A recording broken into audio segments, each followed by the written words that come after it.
साथियों, आप सब जानते हो कि जब इस देश में नरेंद्र मोदी साहब की सरकार आ गई, इस देश के अंदर जो माइनॉरिटीज थी, चाहे वो सिख हैं, बौद्ध हैं, जैन हैं, हमारे मुसलमान भाई बहन हैं, समाज के हर वर्ग की भलाई मोदी साहब ने की। मोदी साहब जब 2014 में हमारे मुल्क के प्राइम मिनिस्टर बने, मोदी साहब ने नारा दे दिया, सबका साथ, सबका विकास और सबका विश्वास। वो हिंदू है या मुसलमान है, सिख है या ईसाई है, जैन है, पारसी है, बौद्ध है, मोदी साहब ने कहा इस देश के अंदर रहने वाला हर एक शख्स जो हिंदुस्तानी है वो आपस में भाई भाई। और जो मोदी साहब ने स्कीम्स लॉन्च की, आप देखो, प्रधानमंत्री किसान सम्मान निधि, तो कितने हमारे ऐसे सिख भाई हैं, कितने हमारे मुसलमान भाई हैं, बुद्धिस्ट हैं, जिनके सीधे खाते में 6-6 हजार रुपया प्राइम मिनिस्टर मोदी साहब की योजनाओं का सीधा उनके अकाउंट्स में आता है। साथियों, मोदी साहब ने जो गरीब परिवारों को प्रधानमंत्री उज्ज्वला योजना के तहत सिलेंडर गैस दिए, कितनी ऐसी फैमिलीज हैं हमारे मुसलमान भाई बहनों की, गुजर बकरवालों की, पहाड़ी कबीले के लोगों की, जिनको फ्री गैस के सिलेंडर कनेक्शन मिले, फ्री। कोरोना काल में मोदी साहब ने मुल्क के अंदर 80 करोड़ लोगों को फ्री राशन दिया, 135 करोड़ हिंदुस्तानियों को फ्री वैक्सीनेशन लगाई, सबके लिए लगाई। ये है मोदी सरकार। ये हर एक शख्स की सरकार है जो मोदी सरकार है। मोदी सरकार ने सबका भला किया। मोदी है तो मुमकिन है। जो माइनॉरिटीज हैं, जो हमारे देश के अंदर रहने वाले अल्पसंख्यक माइनॉरिटी कम्युनिटीज, सिख हैं, हमारे मुसलमान भाई बहन हैं, जैन हैं, बौद्ध हैं, पारसी हैं, समाज के क्रिश्चियंस हैं, समाज के हर वर्ग का ख्याल मोदी साहब ने रखा है। मोदी साहब ने जब भी स्कीमें बनाई, सबके लिए बनाई। आयुष्मान भारत का 5-5 लाख के जो गोल्डन कार्ड्स बन रहे हैं, हेल्थ कार्ड मोदी साहब ने बनाए। भगवान न करे, खुदा वाहिगुरु न करे कि कोई आदमी कभी बीमार हो, लेकिन अगर कोई आदमी बीमार हो जाए, एक साल में एक हेल्थ कार्ड से एक परिवार में 5-5 लाख रुपया यही मोदी सरकार सबको देती है। ये कोई छोटी मोटी स्कीम है क्या? आप बताओ, आप लोगों को इसका फायदा हो रहा है कि नहीं हो रहा है? आपके खाते में 6-6 हजार आ रहा है कि नहीं आ रहा है? मुफ्त राशन मिल रहा है कि नहीं मिल रहा? कोरोना के फ्री वैक्सीनेशन, इंजेक्शन, टीके लगे कि नहीं लगे? सबको मिले, किसी के साथ कोई भेदभाव नहीं। ये मोदी सरकार सबकी सरकार है। मेरे भाइयों बहनों, मोदी साहब ने कहा, आपने देखा जो हमारे सिख भाई बहन हैं, सिख भाइयों की एक लंबी डिमांड थी कि गुरु गोविंद सिंह जी महाराज जी के जो 4 साहिबजादे, उनकी कुर्बानी के ऊपर बाल दिवस होना चाहिए, चिल्ड्रंस डे। मोदी साहब ने वीर बाल दिवस उसकी घोषणा कर दी और कह दिया कि गुरु गोविंद सिंह जी महाराज जी के बच्चों की शहादत की याद में हर साल 26 दिसंबर के दिन वीर बाल दिवस के रूप में मनाया जाएगा। ये हिस्टोरिकल डिसीजन है भारतीय मोदी जनता साहब का। Party Bharatiya Janata party. इस देश में डॉक्टर मनमोहन सिंह जी प्रधानमंत्री थे और वो एक सिख धर्म से वाबस्ता थे, सिख समाज से आते थे डॉक्टर मनमोहन सिंह साहब। डॉक्टर मनमोहन सिंह जी जब प्रधानमंत्री थे वो चाहते थे कि 26 दिसंबर को बाल दिवस मनाया जाए, लेकिन सोनिया गांधी नहीं मानती थी क्योंकि उन्होंने बाल दिवस चिल्ड्रन डे बनाया उस चाचा नेहरू को, और मोदी साहब आगे ये काम कर दिया।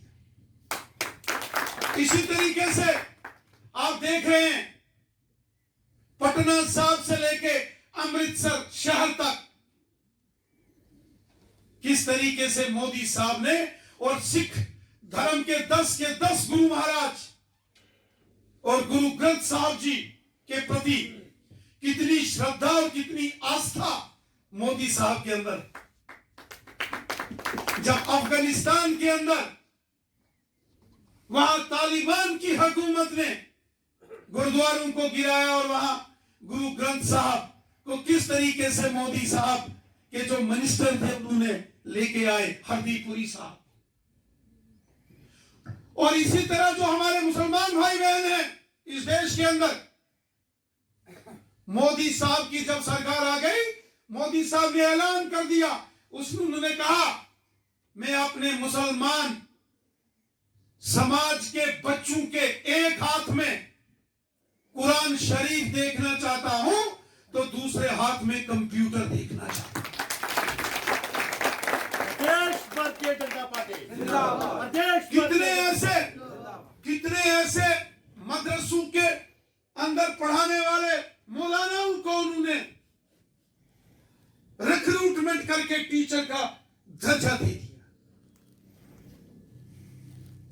और उसके साथ साथ हर साल जो हज जाने वाले लोग हैं, स्पेशल मक्का मदीना के अंदर हिंदुस्तान की हुकूमत हज यात्रा के दौरान स्पेशल अरेंजमेंट्स वहां किए जाते हैं। और सबसे बड़ी बात मोदी साहब की, हजारों लोग हमारे जम्मू कश्मीर से शारजा जाते हैं, सऊदी अरब जाते हैं, यूनाइटेड अरब एमिरेट जाते हैं। मोदी साहब ने बोला श्रीनगर से सीधा शारजा के लिए हवाई जहाज की फ्लाइट लगाई, लेकिन जो हमारा हमसाया है इसको बड़ी तकलीफ होगी। इसने बोला यहां से कश्मीर के श्रीनगर से जो फ्लाइट सीधा शारजा जाती थी रोक दी गई। मोदी साहब ने वो कहा क्या हुआ, 2 घंटे ज्यादा टाइम लगेगा, यहां से दिल्ली से मुंबई होता हुआ जहाज जाएगा, लेकिन रुकने वाला नहीं। ये मोदी साहब, जो मोदी साहब की योजनाएं हैं, आज कितनी स्कीमें हैं जो माइनॉरिटीज के लिए हैं। आज गांव गांव में गरीब लोगों के मकान, प्रधानमंत्री आवास योजना, उसमें कोई ये नहीं पूछता ये हिंदू है कि मुसलमान है कि सिख है कि ईसाई है। सबके स्वच्छ भारत मिशन के तहत टॉयलेट बाथरूम बनाने का काम गांव गांव में मोदी साहब ने सबके लिए भला किया। ये सरकार गरीब, मजदूर, किसान, गांव के, शहर के, पहाड़ के, मैदान के, हिंदू, मुसलमान, सिख, ईसाई, महिला, पुरुष, बच्चे, बुजुर्ग, नौजवान, ये सबकी सरकार है। साथियों, ये जो हमारे भारतीय जनता पार्टी माइनॉरिटी मोर्चा जम्मू कश्मीर के अंदर जो मुस्लिम समाज में, सिख समाज में, क्रिश्चियन समाज में, बौद्ध समाज में और जैन समाज में काम करता है, मैं आपसे एक अपील करता हूं, गुजारिश करता हूं आपको कि जो जो मोदी साहब की स्कीमें हैं उनको गांव गांव तक पहुंचाओ। आम गरीब, मजदूर, किसान, सबको इसका फायदा होना चाहिए। जिस भले के लिए, जिस मिशन के लिए मोदी साहब ने ये स्कीमें लगाई हैं, उन स्कीमों से लोगों को फायदा होना चाहिए। आज मोदी साहब ने जम्मू कश्मीर के अंदर गुजर बकरवाल और गद्दी सिपी लोगों को यहां जंगलों में रहने के फॉरेस्ट राइट्स एक्ट दिए, जमीनों के मालिकाना हक गुजर बकरवालों को दिए, पॉलिटिकल रिजर्वेशन दी और इंटर डिस्ट्रिक्ट जैसा काला कानून जो एनसी कांग्रेस पीडीपी ने लगाया था वो खत्म किया। और साथ ही साथ मोदी साहब ने पहाड़ी कबीले के लोग, पहाड़ी कबीला जो जम्मू कश्मीर के अंदर 12 लाख पॉपुलेशन है और ज्यादातर लोग हमारे मुसलमान भाई बहन हैं, आज उनका भी अगर किसी ने नाम लिया, उनके साथ भी अगर इंसाफ की राह पर किसी ने कदम उठा आगे बढ़ाया है वो मोदी साहब। तो मेरी आपसे गुजारिश है, ये माइनॉरिटी मोर्चा पहाड़ी कबीले के लोगों को भी अपने साथ जोड़ो, एसटी के लोगों को भी अपने साथ जोड़ो और पूरे जम्मू कश्मीर के अंदर एक सियासी तूफान खड़ा करके रखो यार। और जो भारतीय जनता पार्टी का मिशन है, मिशन 50+, 50 से ज्यादा सीटें लेकर रियासत जम्मू कश्मीर में बीजेपी की हुकूमत बने, ये भारतीय जनता पार्टी माइनॉरिटी मोर्चा ने ये काम करना है और मुझे आप पर विश्वास है, आप ये काम कर सकते हैं मेरे साथियों और आप करेंगे।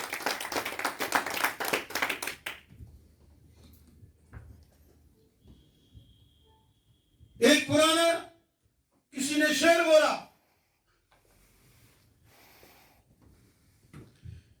उठ बांध कमर क्यों डलता है, फिर देख खुदा क्या करता है। हौसले बुलंद खुद रखने पड़ेंगे, रहमत ऊपर वाले की होगी। आओ हम मिलकर इस पूरे रियासत जम्मू कश्मीर में भारतीय जनता पार्टी को मजबूत करें और जो सारे काम मैंने आपको गिनाए हैं वो करें। इतना ही कहते हुए मैं अपनी वाणी को यही विराम देता हूं। आप सबका बहुत बहुत शुक्रिया। जय हिंद, जय भारत।